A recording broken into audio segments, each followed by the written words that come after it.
There is a hadith, Allah يسلمك, it's فما تحت الكعبين من الإزار ففي النار. And the other hadith is ثلاثة لا يكلمهم الله يوم القيامة ولا ينظر إليهم ولهم عذاب أليم المسبل إزارة. Does this include what is supposed to be al-khuyala? I don't understand the concept. I will answer you. وجزاك. So Brother Qasim is asking about two hadiths, and he thinks that there is a form of contradiction that he cannot understand, so he would like a clarification. Well, there is no contradiction with the grace of Allah. One hadith refers to someone who lowers his garment below the ankles without any feeling of arrogance or pride. And the other hadith is regarding someone who does this with pride and arrogance. And the punishment is different. The punishment in someone who does it without any pride or arrogance, rather out of laziness, is the Prophet said, whatever goes below the ankle is punished in hellfire.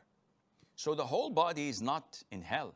Rather, only this 2 or 3 centimeters below the ankle would be tormented in hell.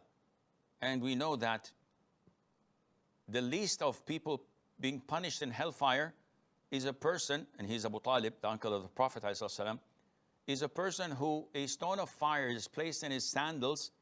From its heat, his brain boils. So you can imagine if this is the minimum punishment and torment, what would happen to our friend who lowered his garment below the ankles without any pride?